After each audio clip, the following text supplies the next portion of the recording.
We have made that extremely clear to him. Those views were entirely his own and do not reflect our company's point of view in any way. The NFL, which removed the video from its website Sunday, said in a statement the comment was not representative of the message of the symposium or any other league program. The league's player engagement staff immediately expressed concern about the comments to Cris. The comment was not repeated in the 2014 AFC session or this year's symposium. Cris tweeting this apology last night. Seeing that video has made me realize how wrong I was.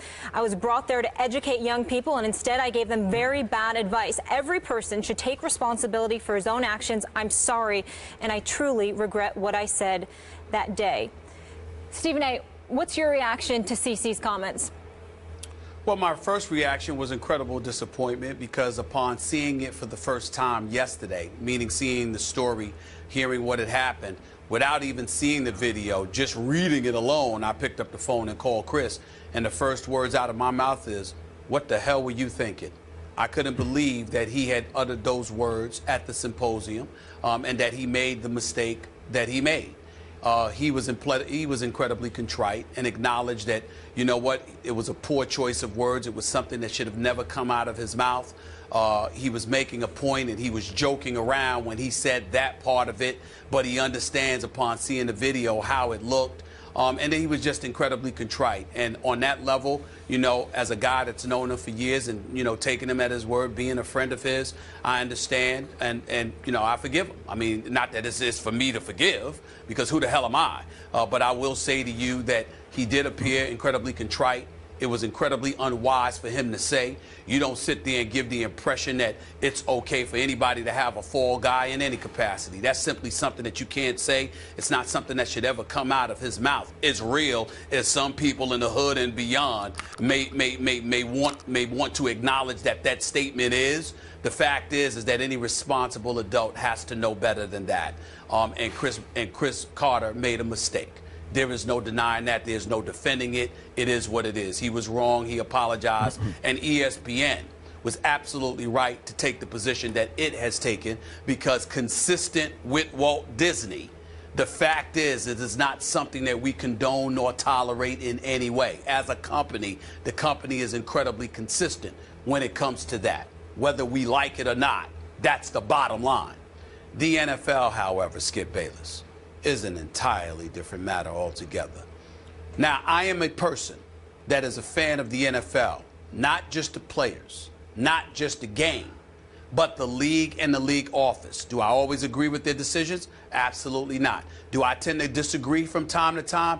Absolutely. But I'm somebody that has come to the defense of Roger Goodell on numerous occasions. I think that a lot of things that folks ultimately try to attach to him in terms of responsibility, I have been on the record on numerous occasions saying that Roger Goodell has gotten a bad rap, that a lot of times culpability and responsibility needs to be placed on the actual perpetrators as opposed to people finding a reason to blame Roger Goodell. In this particular situation, however, I must step back and look at our commissioner and look at the league office and say, really, guys, was that statement that you made really necessary in terms of how quickly you put it out there?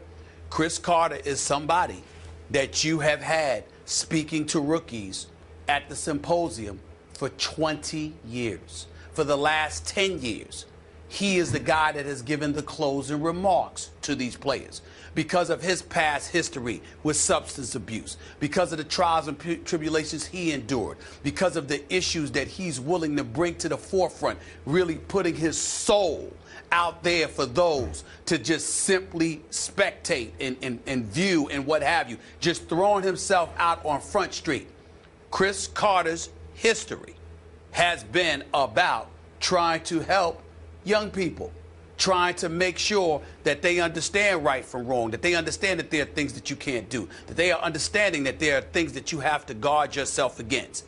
The NFL validates this for the past 20 years by literally asking him and compensating him to come and speak on their behalf. This is what Cris Carter told me yesterday in terms of their compensation, because I asked him, was he compensated? He said, yeah, they've been compensating me for years, and he left it at that. My point to you, Skip, is that you have reached out to him in the most hard cases, whether it's the Pac-Man Jones, it is Randy Moss in the past, whether it's Ray Rice, Greg Hardy, and Alden Smith, the list goes on and on.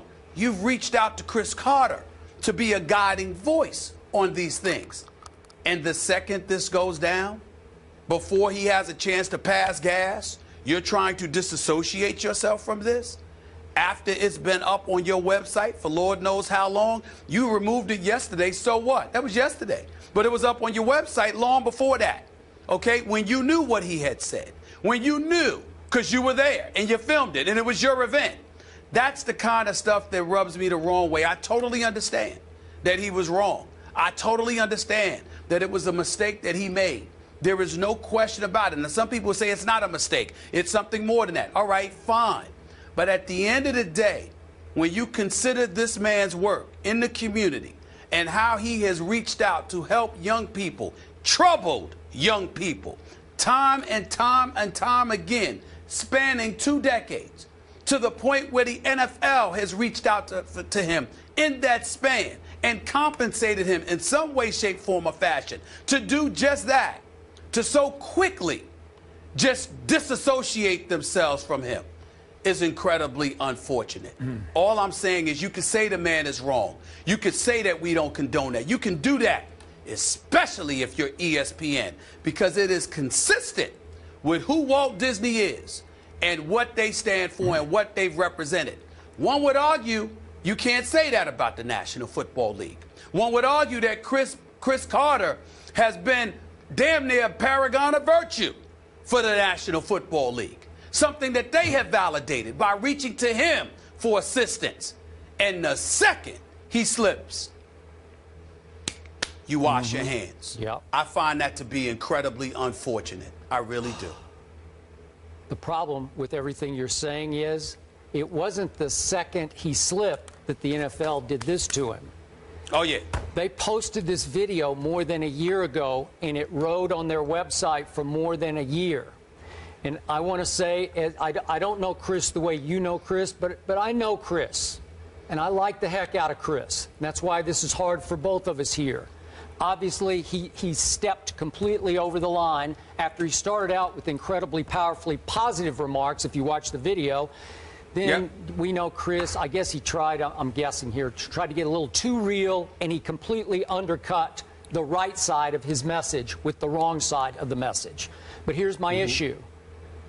How in the name of Roger Goodell did the NFL post the video immediately after that symposium? To your point, you don't think an NFL rep was there? I'm sure several reps heard his speech to the rookies, right? Yes, they did. Okay. Yes, they did. And somebody had to sign off on posting this on the NFL's website. In no way am I trying to deflect blame off Cris Carter here. We both, absolutely. Okay, we're together on that. Wrong, yes, wrong, wrong.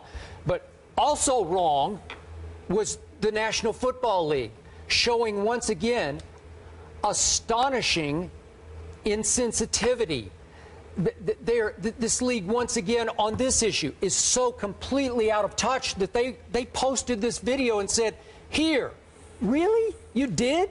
So now, I was supposed to believe all through the Ray Rice ordeal that the National Football League was not able to acquire the elevator video shot at the hotel of Ray Rice, and we all know what happened. And the NFL claims it saw the video when we all saw the video, when it was released publicly. What? I'm not buying it. I'm still not buying it. But you couldn't acquire that video, but you could post this one on your website, not just on YouTube, on your website, and let it ride for more than a year until yesterday, when thanks to a Chris Borland interview in which he mentioned something about, in the context of he did not like that remark from Cris Carter, that kind of advice, and he's obviously retiring from football after a year, then somebody had the foresight to say, gee, maybe we should go back and check. Oh, he said that? And it's brought to the NFL's attention, we're out.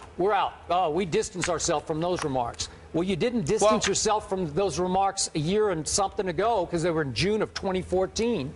Really? It was June of 2014, and they're quick to say that he didn't utter those remarks in you know, the following year, whatever. My point is that means you brought him back again, didn't you?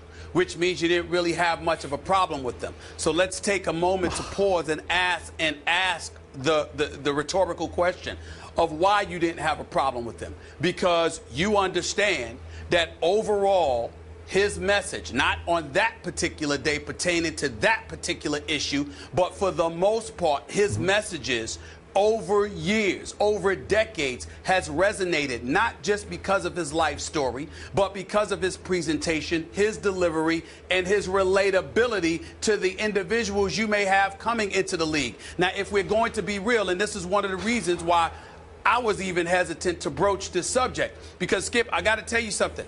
One of the things that I'm getting tired about in this profession is that there's a level of rawness and realness that we can't seem to bring. And if you can't bring it, then a lot of people better ask themselves this question: what the hell's the sense in talking if you can't be real?